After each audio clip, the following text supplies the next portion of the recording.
Strasbourg is the official seat of the European Parliament. Parliamentary committee meetings and some plenary sessions are held in Brussels, while part of Parliament's secretariat is based in Luxembourg. Thanks to the Lisbon Treaty, Parliament now has more power than ever before to shape Europe.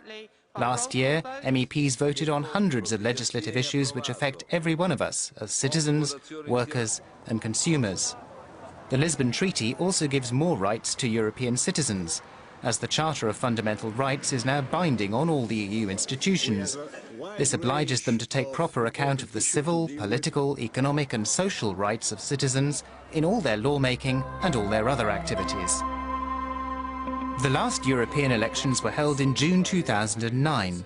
Parliament now has 736 members drawn from 100 or so national political parties and organised in 7 political groups. The Lisbon Treaty gives Parliament an enhanced legislative role, bringing around 50 new areas under the co-decision procedure, with Parliament acting on an equal basis with the Council of Ministers, which represents member state governments. Those areas include agriculture, energy security, immigration, justice and home affairs, health and the structural funds. Parliament also has a new role within the EU and its institutions. It approves the President of the European Commission, and the appointment of the EU's Foreign Policy High Representative is also subject to its consent. What's more, Parliament now decides on the entire EU budget, together with the Council. The European Parliament was directly elected for the first time in 1979, and it's now in its 7th term of office since then.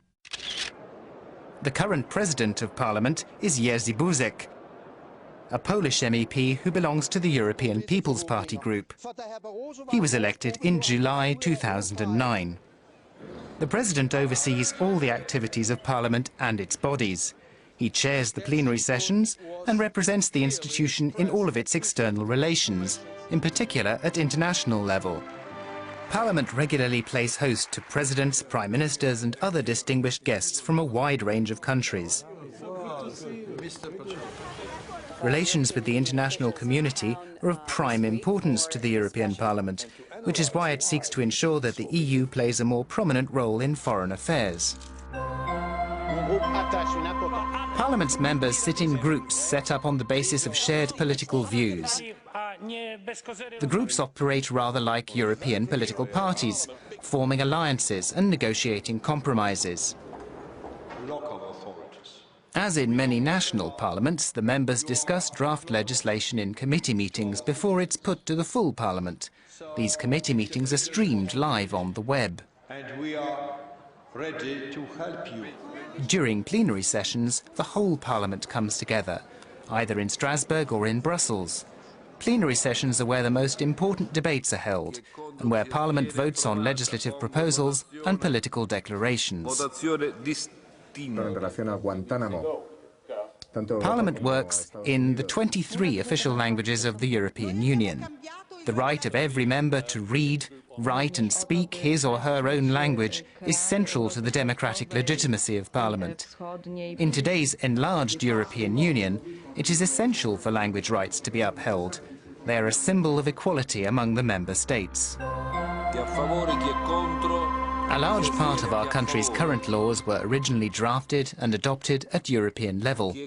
Most of the decisions taken by the European Parliament directly affect our day-to-day lives. A good example of this is roaming charges.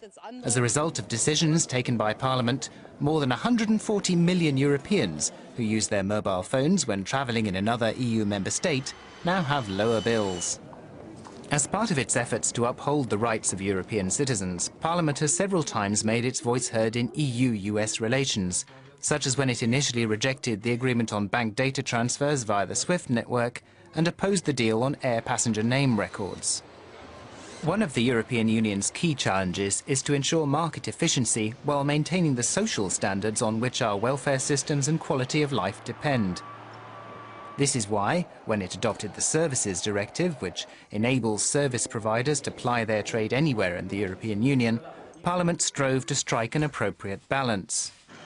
MEPs also devote their attention to issues beyond the borders of the European Union. Election observation missions and the Sakharov Prize for Freedom of Thought are two examples of Parliament's commitment to upholding human rights and promoting democratic values around the world. In response to the crisis that has shaken the world economy, the EU has worked on a number of measures which require the approval of the European Parliament. These include the Financial Supervision Package, which Parliament adopted with the aim of strengthening checks at European level. For example, there will be direct EU supervision of institutions big enough to have a major effect on the whole financial system. On hedge funds and private equity, Parliament has called for new rules on transparency and the reduction of risks that might jeopardise the EU's real economy. If Europe is to meet the challenges ahead, people and politicians need to work together. The European Parliament is one of the most effective ways for everyone to play a part in EU affairs.